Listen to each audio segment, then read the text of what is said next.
Ang ulan sa labas ng The Black Onyx Bar ay tila nakikiramay sa bagsik ng sakit na nararamdaman ni Karina Montes. Hawak ang isang baso ng matapang na tequila, pinanood niya ang unti-unting pagkatunaw ng yelo rito, kasing bilis ng pagkakadurog ng kanyang puso. 5 taon. 5 taon niyang ibinigay ang lahat kay Mark, ang lalaking akala niya ay bubuo sa kanyang pangarap. Ngunit kaninang gabi, sa sarili nilang kama, natagpuan niya ito na may kayakap na iba. Ang masakit pa, ang babaeng iyon ay ang mismong matalik niyang kaibigan. Isa pa, kaway niya sa bartender. Ang boses ni Karina ay gumaralgal na, ang kanyang paningin ay nagsisimula ng lumabo dahil sa pinaghalong luha at alak. Miss, pang-5 mo na yan. Baka hindi mo na kayang tumayo, paalala ng bartender. Ngumiti ng mapait si Karina, isang ngiting puno ng pait. Kahit naman manatili akong gising, nakatamba pa rin ang buhay ko. Ibigay mo na sa akin to. Gusto ko lang makalimot. Hindi ni Karina napansin na mula sa VIP lounge, may isang pares ng matatalim na mata ang kanina pa nakamasid sa bawat galaw niya. Si Sergio Alvarez, ang makapangyarihang CEO ng Alvarez Global, ang lalaking kilala sa pagiging malamig, kalkalado, at walang puso sa negosyo. Hindi alam ni Sergio kung bakit hindi niya maalis ang tingin sa babaeng iyon. Marahil dahil sa paraan ng pag-iyak nito, tahimik pero ramdam ang bigat. O marahil dahil ang babaeng ito ay isa sa mga empleyado niya sa marketing department, na dati niyang napupuna dahil sa pagiging masyadong mahinhin. Nang tumayo si Karina para sana lumabas, muntik na siyang bumagsak dahil sa matinding hilo. Ngunit bago pa humulik ang kanyang mukha sa malamig na sahig, isang matitigas na braso ang sumalo sa kanya. Careful, ang baritono at malamig na boses ni Sergio, ang bumalot sa pandinig ni Karina. Tumangala si Karina, dahil sa kalasingan, hindi niya nakilala ang kanyang boss. Ang nakita lang niya ay isang napakakisig na lalaki na may mga matang tila nangungusap, kahit na ang mukha nito ay parang estatwa sa tigas. Bibitawan mo ako, kaya ako, bulong ni Karina, pero ang totoo ay kusa siyang sumasandaw sa matikas na dibdib ng lalaki. Ang amoy ni Sergio, isang timpla ng mamahaling tabako at sandalwood, ay biglang nagpaamo sa nanginginig niyang sistema. "You're in no condition to go home alone, Karina," ani Sergio. Nagulat si Karina na kilala siya nito, pero bago pa siya makasagot, tuluyan ng nilamon ng dilim ang kanyang malay. Dinala ni Sergio si Karina sa kanyang penthouse suite sa itaas ng hotel. Hindi niya alam kung anong pumasok sa isip niya, ngunit sa halip na iwan ang babae sa pangangalaga ng kanyang security, pinili niyang siya mismo ang mag-asikaso rito. Ngunit ang gabing iyon ay naging mitya ng isang apoy na hindi nila inaasahan. Sa gitna ng kalasingan ni Karina, at sa panandaliang paghina ng depensa ni Sergio, ang kanilang mga lobby ay nagtagpo. Isang mainit, mapusok, at hindi mapigil na gabi ang naganap, isang gabing magiging simula ng kanilang pinakamalaking pagkakamali, at pinakamagandang trahedya.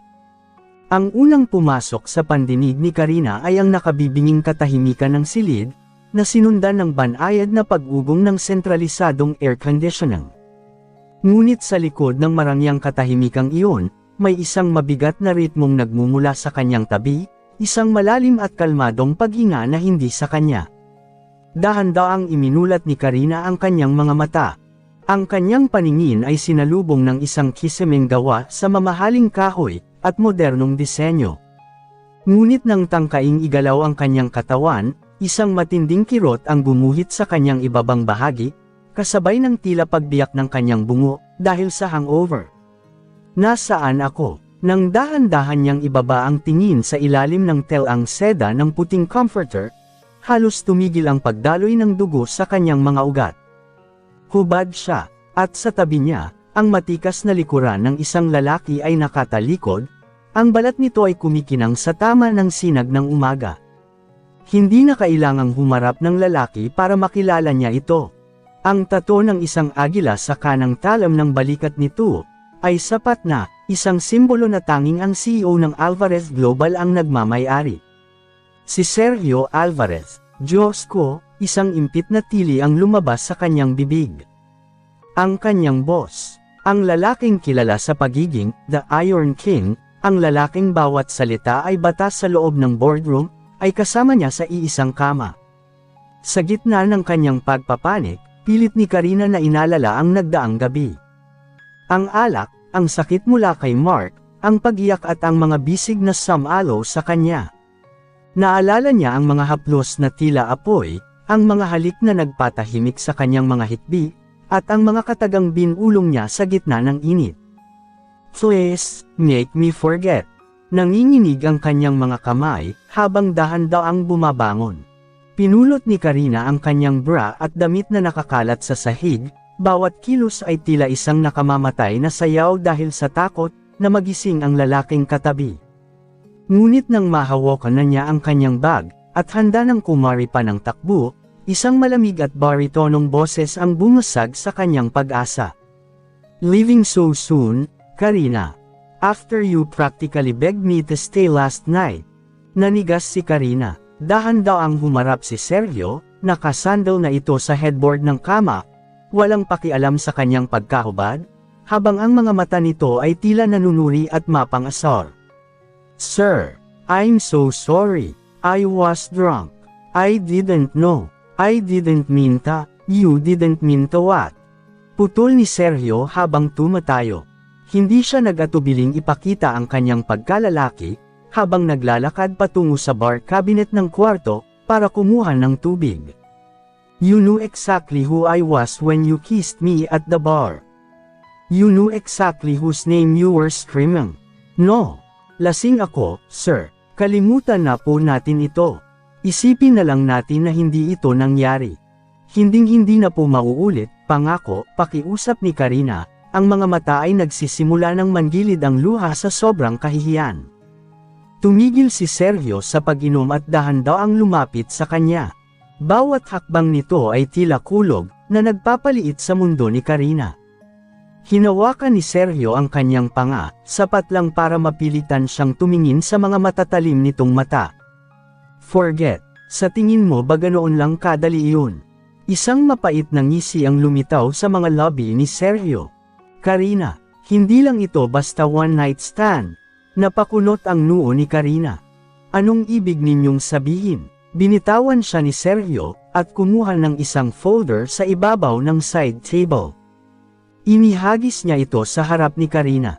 Noong lasing ka kagabi, hindi lang katawan mo ang ibinigay mo. You signed these papers, Karina. Sa sobrang galit mo sa boyfriend mo, inalok mo sa akin ang isang impormasyon tungkol sa proyekto ng Valderrama, ang kumpanyang pinagtatrabahuhan ng ex mo, kapalit ng proteksyon ko. Nanlaki ang mga mata ni Karina. Binuksan niya ang folder. Doon, nakita niya ang kanyang pirma, magulo pero malinaw, sa isang kasunduan na nagsasabing siya ay magsisilbing undercover ni Sergio, para pabagsakin ang kumpanya ni Mark. I didn't do this. I was drunk. This is illegal, sigaw ni Karina. Legal or not, your signature is there. At may video recording ako ng pagpirma mo, malamig na sagot ni Sergio. Lumapit muli ang lalaki, sa pagkakataong ito ay idinikit ang kanyang mukha sa tenga ng dalaga. Ngayon, may dalawa kang opsyon. Makulong dahil sa corporate espionage, at pagtatangkang manlinlang ng CEO, o manatili sa tabi ko, sa ilalim ng mga kumot ko, hanggat hindi ko nakukuha ang gusto ko sa Valderrama.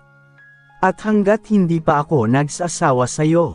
Naramdaman ni Karina ang tila pagguho ng mundo. Ang akala niyang gabi ng pagtakas sa sakit, ay naging simula ng isang mas malupit na rehas. Si Sergio Alvarez, ay hindi lang siya kinuha bilang babae, kinuha siya nito bilang isang bihag, sa isang larong wala siyang kawala. You're a monster, bulong ni Karina. I am a businessman, Karina, sagot ni Sergio, habang inaayos ang kanyang robe. And I always collect my debts. Get dressed. We have a meeting in 30 minutes. And from now on, you're not just an employee. You are mine. Habang nakatalikod si Sergio, may tinitignan siyang isa pang dokumento na hindi nakita ni Karina. Ang pirma ni Karina sa kasunduan ay sadyang pinalitan o inayos ni Sergio habang tulog ang dalaga. Ang totoo, wala talagang balak si Sergio na gamitin siya laban sa Valderrama, ginamit niya lang ang contract na iyon para magkaroon ng dahilan na gapusan si Karina sa tabi niya dahil matagal na siyang may obsesyon sa dalaga. At ang gabing iyon sa bar, ang perpektong pagkakataon para angkinan ito ng legal sa kanyang paningin. Ang bawat yabag ni Karina sa makantab na sahig ng Alvarez Global Headquarters, ay tila tunog ng kadena na humihila sa kanya patungo sa bitayan. Wala siyang nagawa kundi sumunod. Sa loob ng isang linggo, binura ni Sergio ang kanyang lumang posisyon sa marketing, at itinalaga siya bilang Special Executive Assistant.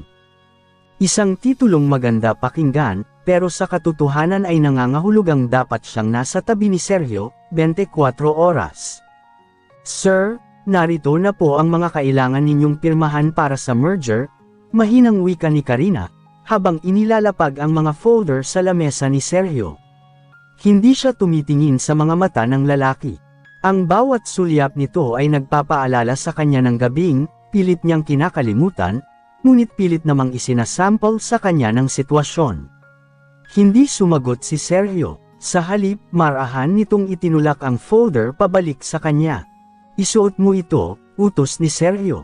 Isang maliit na velvet box ang inilapag nito sa ibabaw ng mga dokumento. Nang buksan ito ni Karina, isang kumikinang na diamond necklace ang tumambad sa kanya. Para saan ito? Sir, hindi ko ito matatanggap. It's not a gift, Karina. It's a uniform. Tumayo si Sergio at lumapit sa kanya.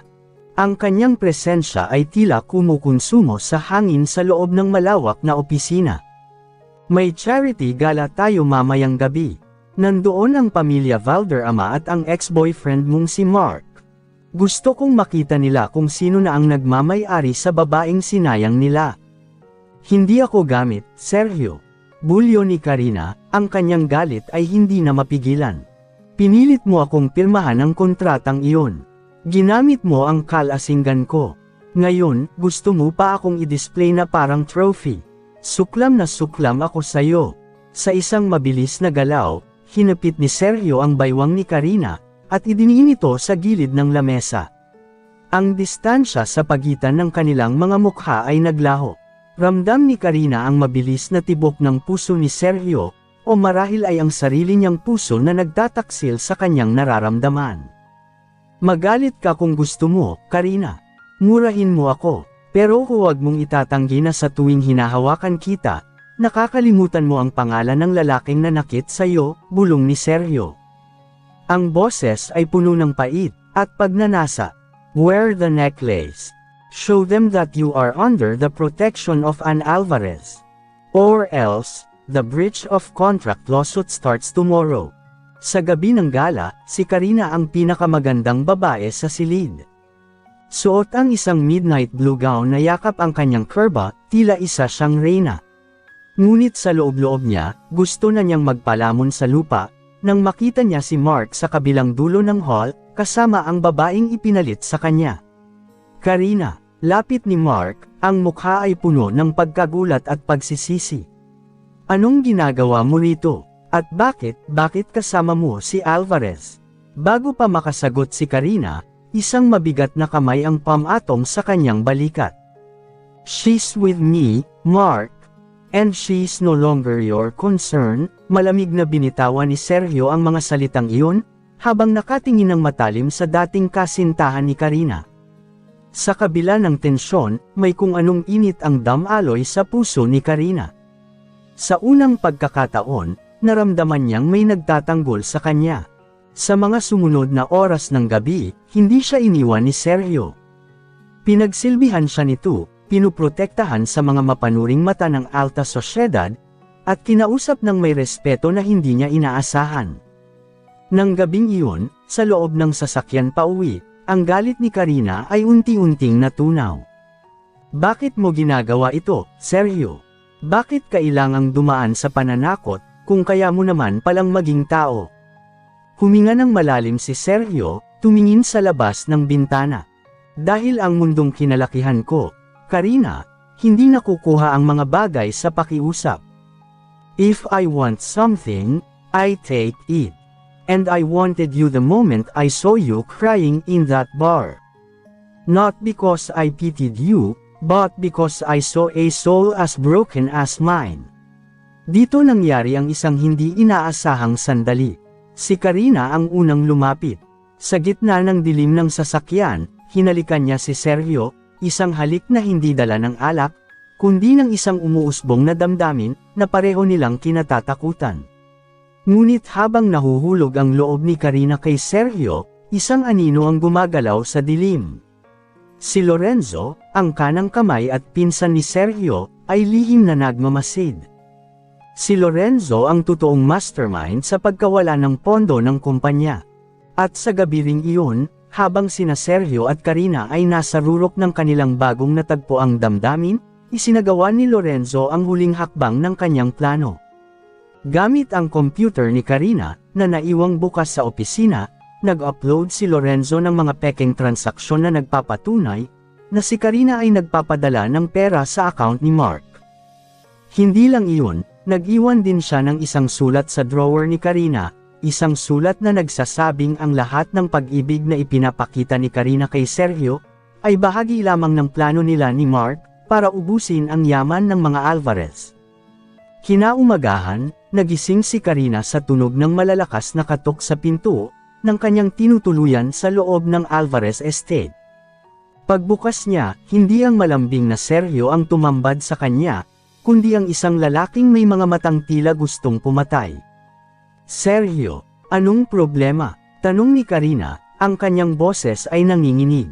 Isang malakas na sampal ng mga dokumento sa kanyang mukha ang naging sagot ni Sergio. I was a fool, bulyo ni Sergio, ang boses ay puno ng sakit at puot. Akala ko totoo ang lahat. Akala ko nagbago ka na. Pero kagabi, habang kasiping kita, ninanakawan mo na pala ang kumpanya ko para sa lalaking sumire sa'yo. Ano? Hindi ko alam ang sinasabi mo. Sigaw ni Karina. Huwag ka nang magsinungaling. Huli ka na sa CCTV, Karina. Huli na ang mga ebidensya sa computer mo. Kinuha ni Sergio ang kanyang panga, at idiniin ito ng napakasakit. Mula sa araw na ito, hindi mo na makikita ang liwanag ng araw sa labas ng kulungan. Sisiguraduhin kong pagbabayaran mo ang paglalaro sa puso ko. Hindi na nagawa pang sabihin ni Karina ang balitang nalaman niya rin kaninang umaga, mula sa isang home pregnancy test kit na itinatago niya sa banyo. Buntis siya. Buntis siya sa lalaking ngayon ay nangangako na sisirain ang kanyang buhay. Ang ulan sa labas ay tila nakikipagsabayan, sa ingay ng mga gamit na itinatapon ni Sergio sa loob ng kanyang opisina. Bawat piraso ng ebidensyang inilatag ni Lorenzo, ang mga pekeng bank transfers, ang mga screenshot ng usapan, at ang sulat na nakuha sa drawer ni Karina, ay tila mga balisong na paulit-ulit na sumasaksak sa puso ni Sergio. Sergio, pakiusap, makinig ka muna, hindi ko magagawa yan. Mahal kita. Ang pagsamo ni Karina, habang nakaluhod sa malamig na sahig, ang kanyang mga pisngi ay basa ng luha, at namumula dahil sa higpit ng pagkakahawak ni Sergio sa kanya kanina. Mahal, isang nakakapangilabot na tawa ang kumawala sa mga labi ni Sergio. Ang mga mata nito, na dati ay may bakas ng init tuwing tumitingin sa kanya, ay puno na ngayon ng purong pagkasuklam. Huwag mong dungisan ang salitang yan, Karina. You're nothing but a professional con artist. Ginamit mo ang katawan mo, ang bawat desperadong luha mo, para makuha ang tiwala ko. At habang iniisip ko kung paano kita gagawing reyna ng buhay ko, pinaplano mo na pala kung paano ako uubusin. Sinet up lang ako, Sergio. Maniwala ka. Enough.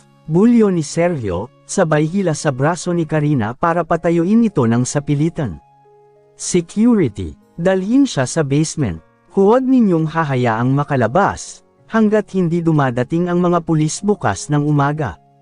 I want her to feel what it's like to be trapped, bago ko siya tuluyang ipakulong habang buhay.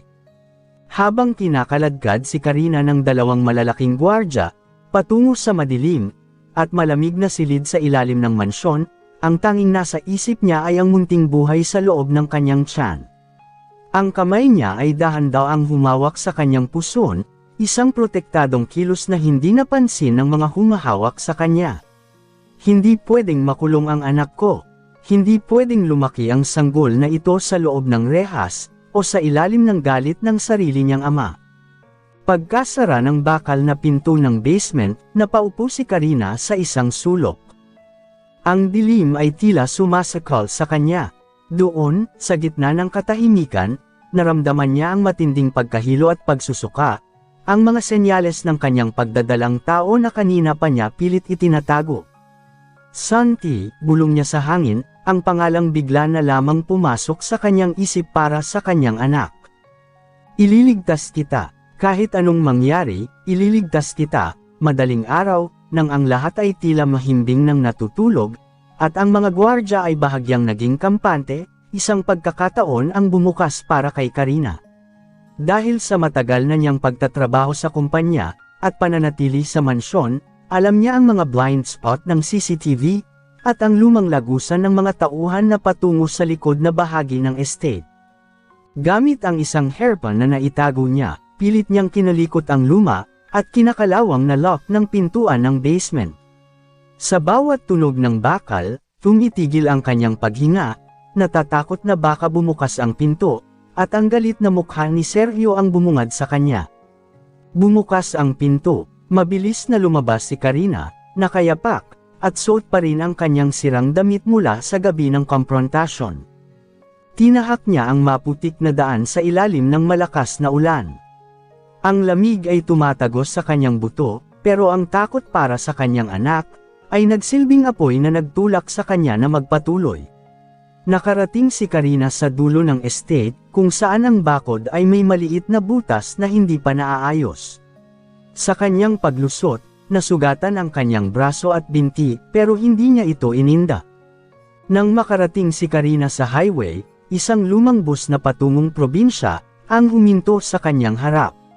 Wala siyang dalang kahit ano, walang pera, walang cellphone, walang pagkakakilanlan. Tanging ang suot niyang diamond necklace na ibinigay ni Sergio, noong gabing akala niya ay mahal siya nito, ang natitirang mahalaga sa kanya. Tinanggal niya ang kwintas at inabot sa driver. Kuya, pakiusap. Dalhin niyo po ako sa pinakamalayong lugar, na mararating ng bus na ito. Ito po ang pambayad ko. Pakiusap. Nag-alinlangan ang driver, pero nang makita ang desperasyon at dugong dumadaloy sa binti ng babae, pinasakay niya ito. Kinaumagahan, bago pa sumikat ang araw, bumaba si Sergio sa basement, para harapin muli si Karina. May dala siyang mga papel na magpapakulong sa dalaga, pero may bahagi ng kanyang puso na umaasa pa ring magmakaawa ito, at sabihin ang totoo. Ngunit ang bumungad sa kanya ay isang bakanteng silid.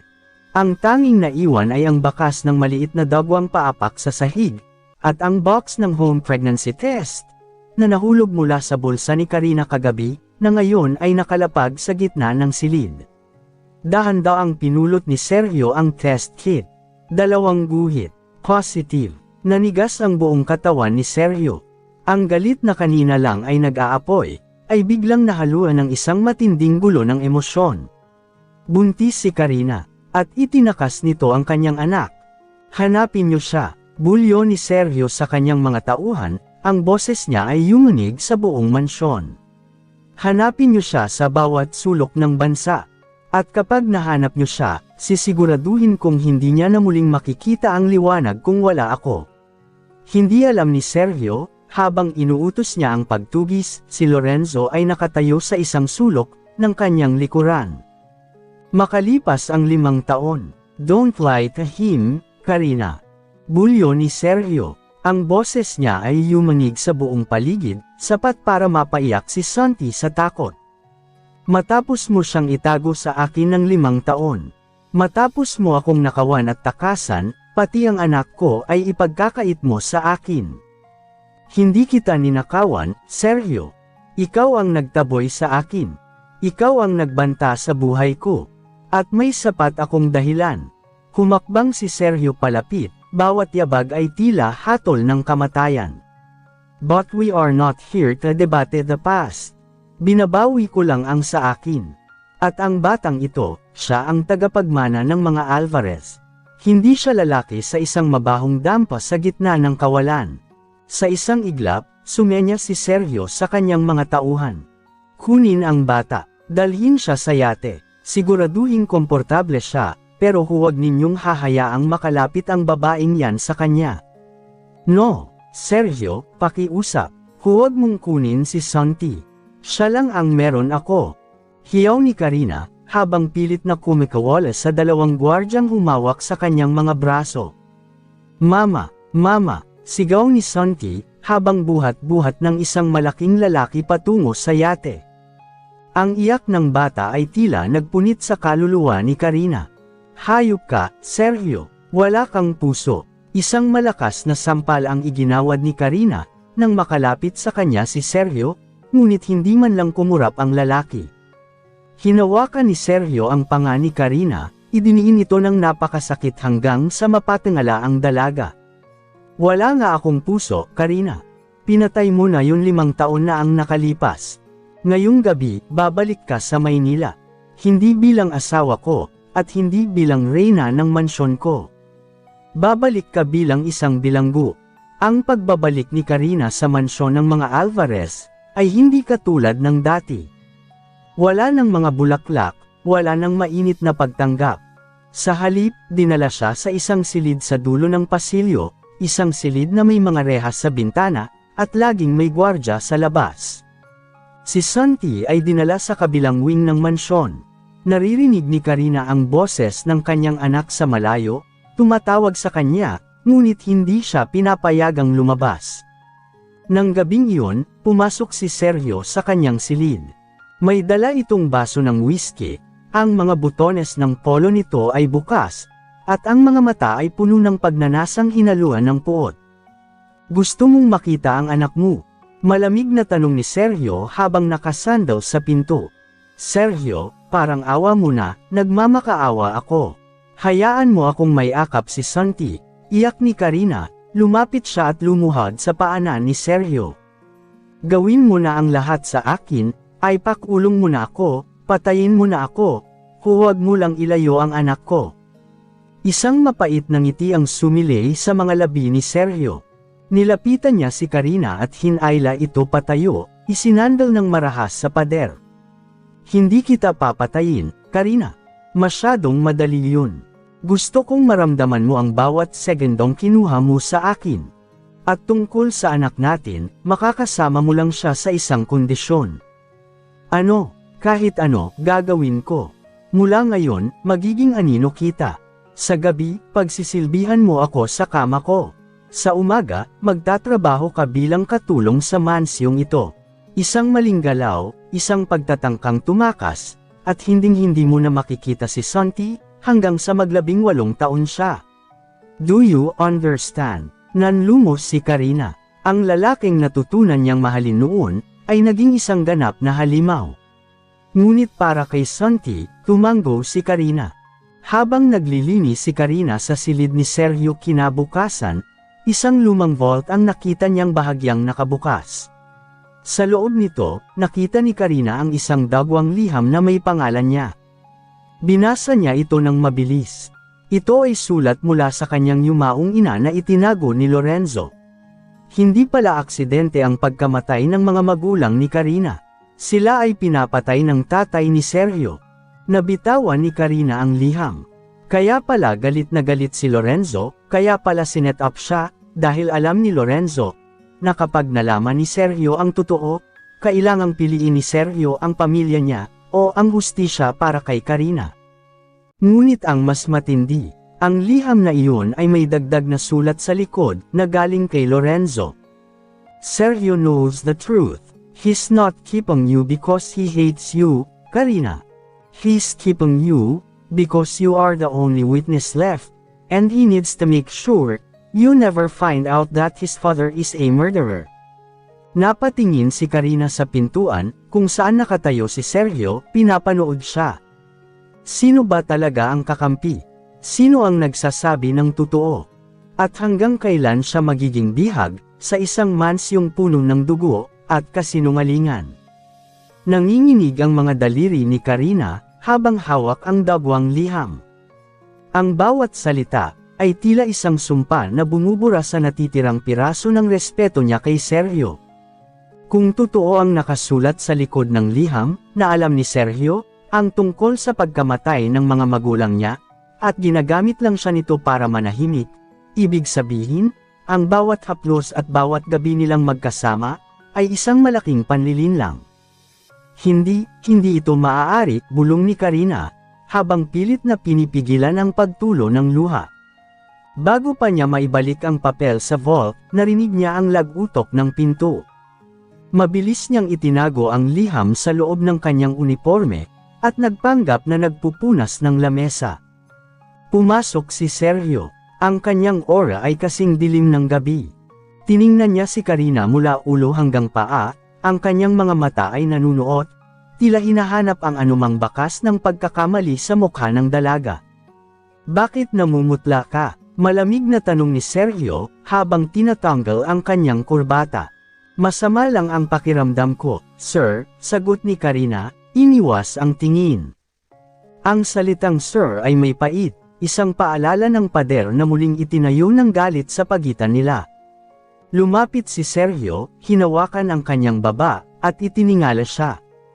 Huwag mo akong sisinungalingan, Karina. Nakita mo ba ang laman ng vault ko? Tumibok ng mabilis ang puso ni Karina. Wala akong nakita. Ginagawa ko lang ang utos mo. Isang mapait na ngisi ang sumilay sa mga labi ni Sergio. Hinapit niya ang baywang ni Karina, idiniin ito sa kanya, hanggang sa maramdaman ng dalaga ang init ng katawan ng lalaki, isang init na dati ay nagpapakalma sa kanya, pero ngayon ay tila apoy, na nakakasunog. Mabuti naman. Dahil kung malalaman ko na nakikialam ka sa mga bagay na hindi para sa'yo, baka mas lalong tumagal ang pagkakataon na may akap mo si Santi. Kinagabihan, tinupad ni Sergio ang kanyang malupit na kondisyon. Pinatawag niya si Karina sa kanyang silid. Sa ilalim ng malamlam na ilaw, ang katahimikan ay puno ng tensyon. Alam ni Karina na kailangan niyang maglaro.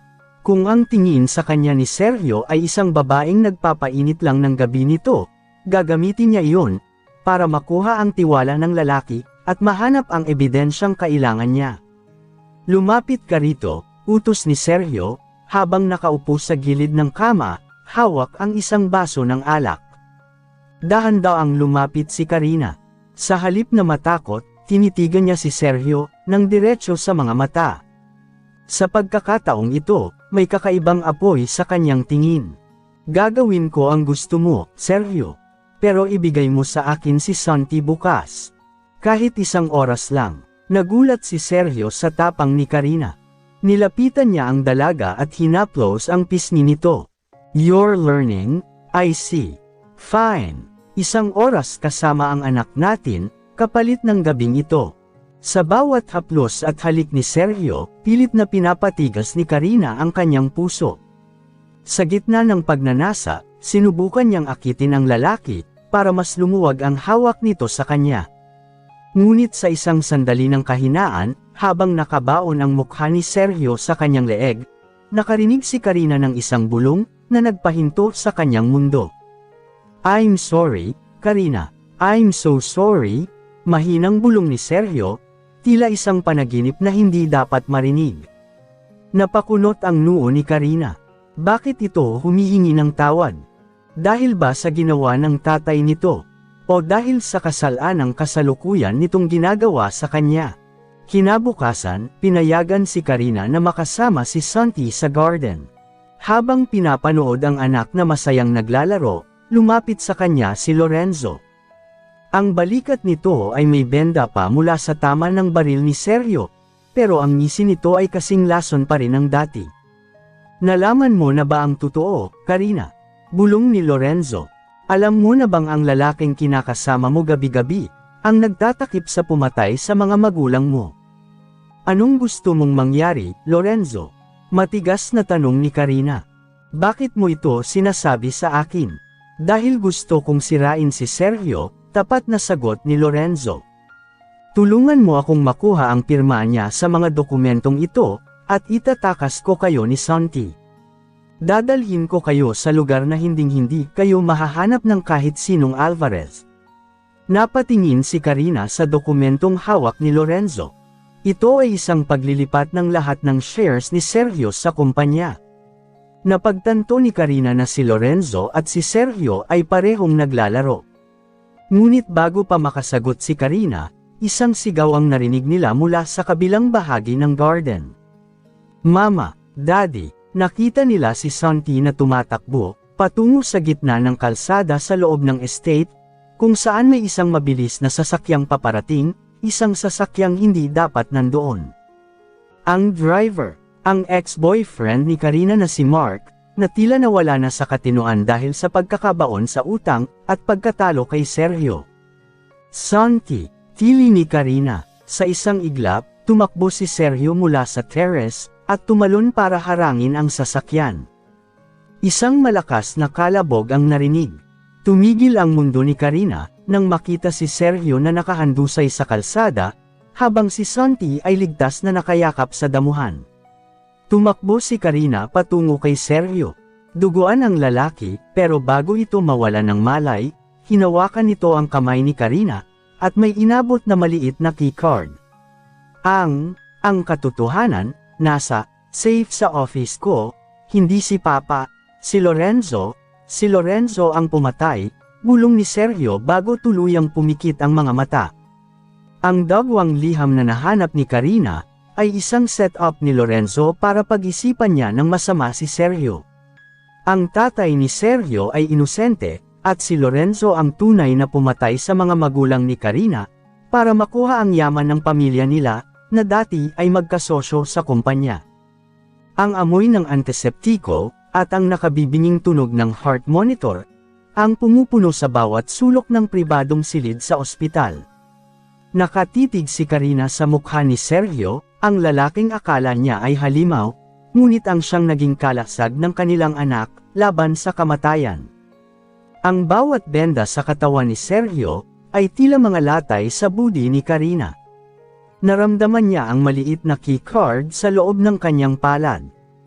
Ang huling bili ni Sergio, ay parang isang apoy na nagpapatatag sa kanyang nanghihinang tuhod. Hindi si Papa, si Lorenzo ang pumatay. Nilainggan ni Karina si Santi, na mahimbing na natutulog sa sofa ng silid, binabantayan ng mga tapat na tauhan ni Sergio. Alam niyang wala siyang oras na dapat sayangin. Habang ang lahat ay nakatuon ng atensyon sa kalagayan ni Sergio, ito ang perpektong pagkakataon upang pasukin ang main office ng Alvarez Global. Gamit ang sasakyan ng ospital, bumalik si Karina sa headquarters. Ang gusali ay tila isang higanteng anino sa gitna ng gabi. Dahil sa keycard ni Sergio, madali siyang nakapasok sa private elevator na tumutuloy sa pinakamataas na palapag. Nanginginig ang kanyang mga kamay, habang binubuksan ang sekretong vault, sa likod ng malaking painting sa opisina ni Sergio. Nang mag-click ang pinto, tumambad sa kanya ang isang itim na folder. Sa loob nito, ay ang mga orihinal na police reports, mga lumang bank statements ni Lorenzo, at isang audio recording, na itinago ni Sergio bilang huling alas. Binuksan ni Karina ang recording. Isang boses ang narinig niya, ang boses ni Lorenzo, bata pa ito noon, ngunit ang tono ng kabalakyutan ay pamilyar. Tapos na ang mga Montes. Ngayong wala na sila, ang kalahati ng shares nila ay mapupunta sa akin. At walang makakaalam na ako ang nagputol ng preno ng sasakyan nila. Si Tito Alvarez ang sisisihin ng lahat. Napatikip ng bibig si Karina. Ang lalaking nagpanggap na kakampi niya, ang lalaking nagtanim ng galit sa puso niya laban kay Sergio, ay ang mismong pumatay sa kanyang mga magulang. Nahanap mo rin sa wakas, isang malamig na boses ang narinig ni Karina mula sa likuran. Dahan-dahan siyang lumingon. Nakatayo sa pintuan si Lorenzo, may hawak na baril, at ang kanyang mukha, ay hindi na bakas ang pagiging maawain. Ang benda sa kanyang balikat ay may mantsa ng sariwang dugo, ngunit tila wala siyang nararamdamang sakit kundi ang galit. Akala mo ba ay hahayaan kitang makalabas dito ng buhay, Karina? Nakangising saad ni Lorenzo, habang dahan-daang lumalapit. Matalino si Sergio. Itinago niya ang mga ebidensyang iyan, para gamitin sa akin kapag nalaman ko ang tungkol sa inyo. Pero ngayon, pareho na kayong mawawala. Bakit, Lorenzo? Bakit pati ang mga magulang ko? Sigaw ni Karina, pilit na itinatago ang takot sa kanyang boses. Dahil ang mundong ito, ay para sa mga matatapang, hindi para sa mga Montes, na puro konsensya ang inuuna. Bulyo ni Lorenzo, ibigay mo sa akin ang folder na yan, at baka hayaan ko pang mabuhay ang anak mo. Hinding-hindi, sa isang mabilis na galaw, itinapon ni Karina ang isang mabigat na glass paperweight, sa direksyon ni Lorenzo, at kumari pa ng takbo patungo sa kabilang pinto. Ngunit mabilis si Lorenzo, nahablot nito ang buhok ni Karina, at marahas siyang isinandaw sa pader. Mas gusto mo ba ang mahirap na paraan? Idiniin ni Lorenzo ang dulo ng baril sa sentido ni Karina. Ngunit bago pa makakalabit ni Lorenzo ang baril, biglang bumukas ang lahat ng ilaw sa opisina. Ang malaking monitor sa pader ay bumukas, at tumambad doon ang isang live stream, ng lahat ng nangyayari sa loob ng silid. Anong kalokohan ito? Gulat na tanong ni Lorenzo. Hindi kalokohan yan, Lorenzo. Iyan ang iyong huling sandali mo bilang isang malayang tao, isang pamilyar na boses ang narinig mula sa intercom. Bumukas ang pinto, at pumasok ang mga tauhan ng NBI, kasunod ang isang lalaking nakaupo sa wheelchair, mapotla pero ang mga mata ay nananatiling matalim. Si Sergio, hindi makapaniwalang tawag ni Karina. Akala mo ba ay hihiga lang ako sa ospital, habang ang asawa at anak ko ay nasa panganib?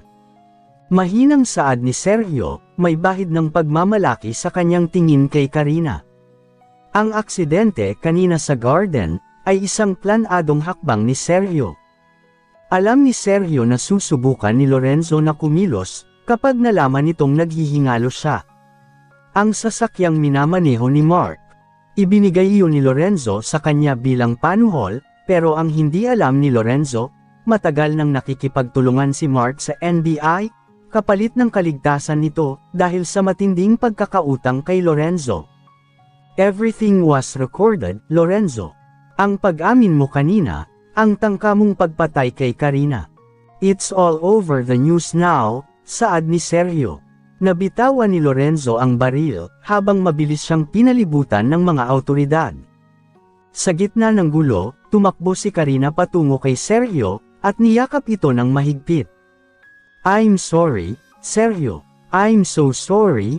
Sa lahat ng pagdududa ko, iyak ni Karina. Hush, my love.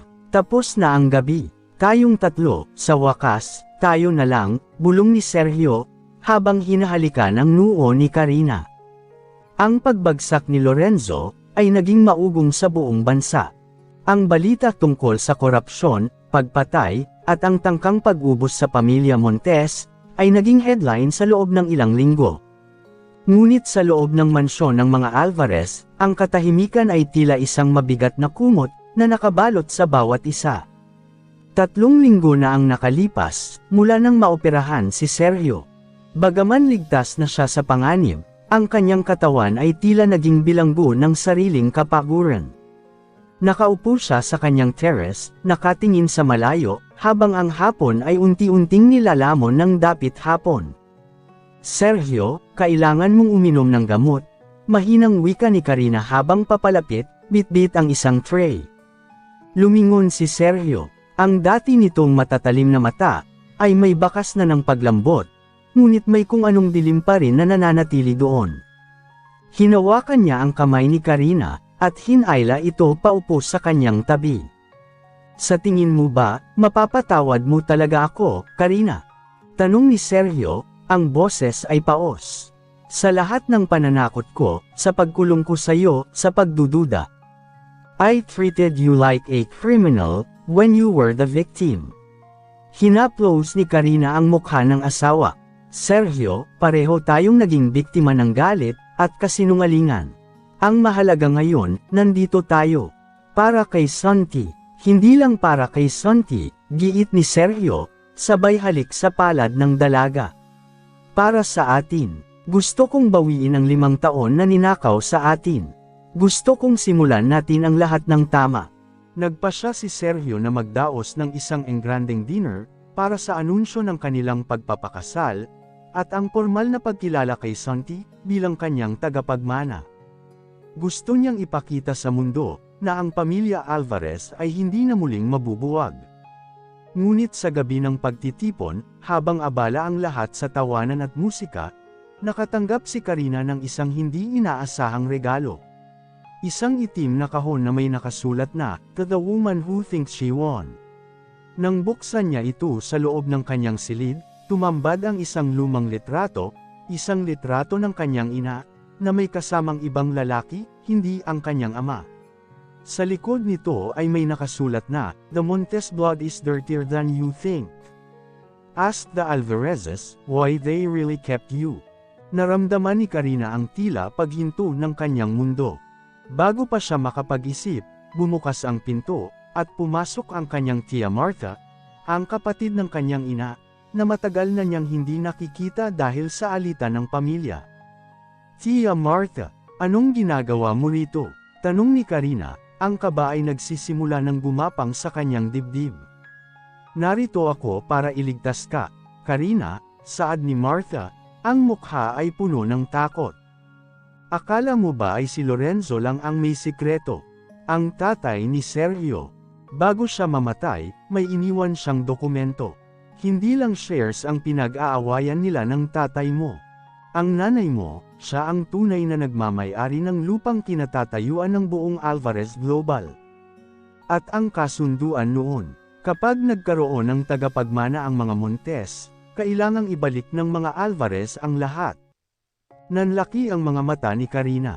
Ang ibig sabihin, ang lahat ng pagpilit ni Sergio, na manatili siya, ang pagkuha nito kay Santi.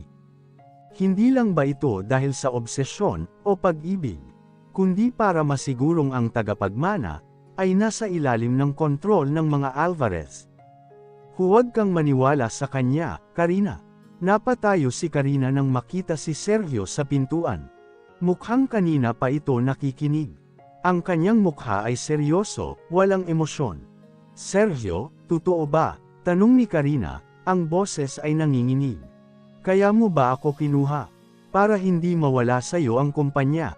I didn't know about that document, until last week." "Karina," tapat na sagot ni Sergio, habang dahan daw ang lumalapit. "At noong malaman ko, sinunog ko ang dokumentong iyon. Dahil ayokong isipin mo, na mahal kita dahil sa pera o sa lupa.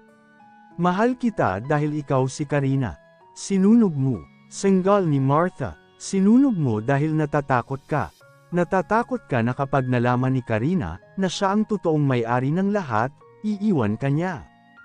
Dito sumabog ang tensyon. Inilabas ni Sergio ang isang envelope, at inabot kay Karina. "I didn't burn it to hide the truth, Karina. I burned the old contract, so I could make a new one," saad ni Sergio. Binuksan ni Karina ang envelope. Hindi ito pag-aari ng lupa. Ito ay isang deed of donation ng lahat ng ari-arian ni Sergio Alvarez, patungo sa pangalan ni Karina Montes. Lahat, ang kumpanya, ang mansyon, ang bawat sentimong pag-aari niya. "Ngayon, Karina, wala na akong kahit ano. Sa'yo na ang lahat ng pag-aari ko, gaya ng nararapat sa pamilya mo." Wika ni Sergio, ang mga mata ay basa na ngayon ng luha. "Wala na akong hawak sa'yo. Kung gusto mo akong iwan ngayon, magagawa mo na. Hindi mo na kailangang matakot, na kukunin ko si Santi, dahil wala na akong kapangyarihan sa batas para gawin yun. I am giving you your freedom, and I am hoping you choose to stay." Napatulala si Karina. Ang inasahan niya ay pagtataksil, pero ang bumungad sa kanya ay ang pinakamataas na uri ng pagsasakripisyo. Si Sergio, ang lalaking ang buhay ay ang kanyang kumpanya, at kapangyarihan, ay binitawan ang lahat para lang mapatunayan ang kanyang pag-ibig. Ngunit bago pa makasagot si Karina, isang malakas na pagsabog ang narinig mula sa baba ng mansyon. Ang mga hiyawan ng mga tao sa dinner ay pumailan lang. Lorenzo, bulong ni Sergio. Nakatakas si Lorenzo habang inililipat ng kulungan. At ang dinner na ito, iyon ang kanyang huling pagtatangka para tapusin ang lahat. Ang yanig ng pagsabog ay nagpatamba kay Karina. Sa isang iglap, ang marangyang dinner na puno ng tawanan, ay napalitan ng nakabibinging tili, at makapal na usok na nagmumula sa ibabang bahagi ng mansyon. Ang mga dekorasyong kristal na kanina ay kumikinang, ay naging mga pira-pirasong patalim na kumalat sa sahig. Karina, are you hurt? Mabilis na dinaluhong siya ni Sergio, binaliwala ang sariling sugat sa binti, na muling bumukas dahil sa pagkakadapa. Santi, Sergio, ang anak natin. Tanging naisigaw ni Karina, habang pilit na tumatayo. Nasa nursery siya kasama ang mga guards. Pupuntahan natin siya. Sumunod ka sa akin, huwag kang bibitiw. Sigaw ni Sergio sa gitna ng ingay ng fire alarm. Habang tinatahak nila ang pasilyo, ang apoy ay mabilis na kumakalat. Ang mansyong naging saksi ng kanilang sakit at pag-ibig, ay unti-unti nang nilalamon ng pulang apoy. Ngunit bago pa nila marating ang kwarto ni Santi, isang figure ang hamarang sa kanila mula sa makapal na usok. Nakatayo si Lorenzo, may hawak na machine pistol, ang kanyang mukha ay puno ng uling at dugo. Ang itsura ng isang taong wala ng balak lumabas ng buhay, mula sa impyernong ito. Akala nyo ba ay hahayaan ko kayong magkaroon ng happily ever after? Tawa ni Lorenzo, isang tawang puno ng kabaliwan. Kung hindi mapapasa akin ang Alvarez Global, sisiguraduhin kong wala ring matitira sa inyo. Itinulak ni Sergio si Karina sa likod ng isang malaking poste. Lorenzo, tapos na ito. Napapalibutan na ng pulis ang buong estate. Bitawan mo ang baril. Huli na ang lahat, pinsan. Bulyo ni Lorenzo, sabay paputok sa kisame, na naging sanhi ng pagbagsak ng isang malaking chandelier sa pagitan nila. Ilang taon akong nagtrabaho para sayo. Ilang taon kong nilinis ang mga dumi mo. Pero isang babae lang pala ang kailangan, para itapon mo ako na parang basura. Naging kapatid ang turing ko sayo, pero pinatay mo ang mga magulang ni Karina. Sigaw ni Sergio, habang dahan daw ang kinakapa ang kanyang tagiliran, para sa kanyang sariling baril, ngunit napagtanto niyang naiwan niya ito sa silid sa gitna ng kaguluhan. Dahil sila ang hadlang sa pag-unlad natin. Muling nagpaputok si Lorenzo, sa pagkakataong ito, ay malapit sa paanan ni Sergio. Ngayon, panoorin mo kung paano ko uubusin ang lahat ng mahal mo. Uunahin ko ang babaeng ito, tapos isusunod ko ang anak mo. Sa sandaling itatama na ni Lorenzo ang baril kay Sergio, isang bagay ang hindi nito inaasahan. Si Karina, na akala ni Lorenzo, ay nagtatago lang sa takot, ay nakahanap ng isang mabigat na estatwang tanso sa gilid ng pasilyo. Gamit ang lahat ng kanyang lakas, inihagis ni Karina ang estatwa, patungo sa direksyon ng apoy sa gilid ni Lorenzo, na naging sanhi ng pagbagsak ng isang nasusunog na kurtina sa ibabaw ng traidor. Sergio, ngayon na, tili ni Karina, nagpambuno ang dalawang magpinsan. Sa gitna ng apoy, ang dalawang lalaking magkadugo ay naglaban hanggang sa kamatayan. Si Sergio, sa kabila ng kanyang panghihina, ay ginamit ang galit ng isang ama at asawa. Sa bawat suntok, naaalala niya ang bawat luhang iniyak ni Karina. Ngunit may huling alas si Lorenzo. Isang maliit na detonator ang inilabas niya mula sa kanyang bulsa. Kung mamamatay ako, sasama kayo. No, sigaw ni Sergio, isang malakas na putok ang narinig mula sa likuran. Natigagal si Lorenzo, nang makita ang isang butas sa kanyang dibdib. Dahan-dahan siyang lumingon. Nakatayo si Mark, ang dating boyfriend ni Karina, na may hawak na baril ng isa sa mga gwardya. Para ito sa lahat ng pananakot mo sa akin, Lorenzo. Bumagsak si Lorenzo sa gitna ng apoy, ang detonator ay malayo sa kanyang kamay. Sergio, kailangan nating lumabas. Babagsak na ang kisame. Hila ni Karina sa asawa. Ang folder, ang deed of donation, nandoon sa loob. Ani Sergio, pilit na bumabalik sa nag-aapoy na silid. Hayaan mo na yun. Hindi ko kailangan ng yaman, Sergio. Ikaw lang at si Santi ang kailangan ko. Sigaw ni Karina, ang kanyang mga mata ay puno ng determinasyon. Sa huling sandali, isang bahagi ng kisame ang bumagsak. Nailigtas ni Sergio si Karina, ngunit ang kanyang balikat ay nadaganan ng isang nasusunog na biga. Umalis ka na, Karina, kunin mo si Santi, iligtas mo ang anak natin, pagmamakaawa ni Sergio, habang pilit na itinutulak ang asawa paalis. Hinding-hindi kita iiwan, sabay tayong pumasok dito, sabay tayong lalabas. Tugon ni Karina, gamit ang isang bakal na baras, pilit niyang inangat ang biga, habang ang kanyang mga kamay ay unti-unti nang napapasok. Sa gitna ng hirap, si Santi ay biglang lumitaw sa dulo ng pasilyo, hawak ng isang tapat na bodyguard. Nang makita ng bata ang kalagayan ng ama, sumigaw ito ng daddy. Isang tawag na nagbigay kay Sergio ng kakaibang lakas, para pilit na umalpas mula sa pagkakaipit. Nakalabas sila bago tuluyang gumuho ang buong mansyon ng mga Alvarez. Habang nakaupo sa damuhan, pinapanood ang apoy na tumutupok sa kanilang nakaraan, yakap-yakap ni Sergio at Karina si Santi. Nilingon ni Sergio si Karina. Wala na tayong bahay. Wala na ang kumpanya, lahat ng ari-arian ko, nasunog kasama ng mga dokumento.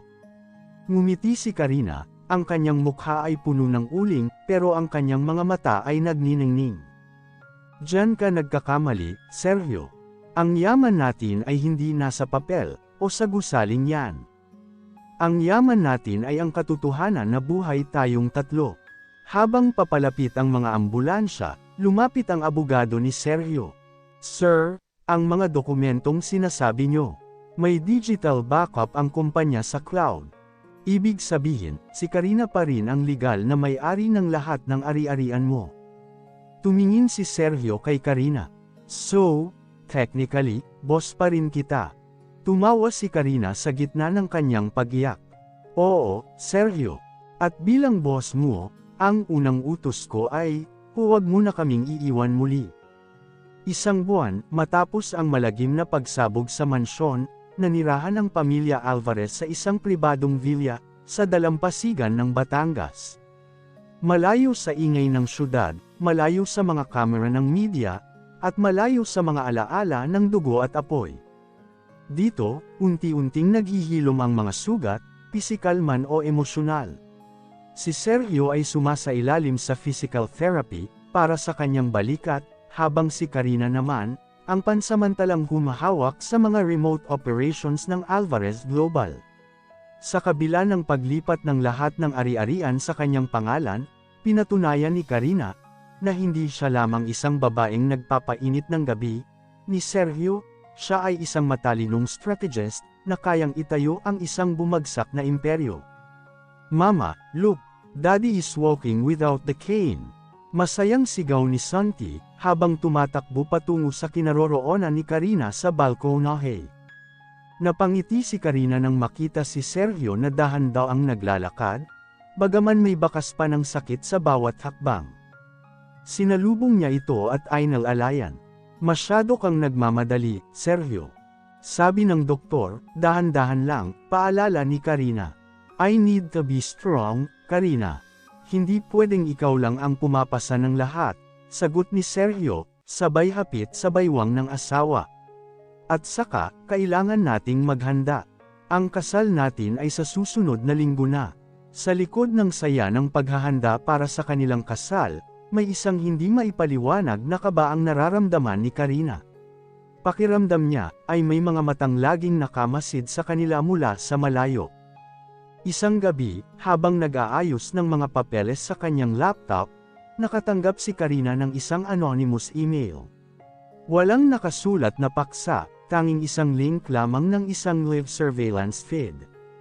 Nang buksan niya ito, nanlamig ang kanyang buong katawan. Ang feed ay nagpapakita ng loob ng kanilang villa, partikular ang silid kung saan mahimbing na natutulog si Santi. Sergio, hiyaw ni Karina. Mabilis na tumakbo si Sergio patungo sa kanya. Nang makita ang screen, Agad niyang kinuha ang kanyang baril, at tinawagan ang security team. Lock down the house, now! Tumakbo silang dalawa patungo sa kwarto ni Santi, ngunit bago pa nila mabuksan ang pinto, isang pagsabog ng usok ang nagmula sa hallway. Isang babaeng nakamaskara ang lumabas mula sa dilim, may hawak na kutsilyo. Nang matanggal ang maskara ng babae, lalong nagulat si Karina. "Tia Martha, akala niyo ba ay ganoon lang kadali iyon?" Senggal ni Martha, ang kanyang mga mata ay puno ng pait. "Pinatay niyo ang pangarap ko, nang sunugin niyo ang dokumento ng lupa. Ang pamilya Montes, ay dapat na sa akin, hindi sa isang batang kinalimutan na kami."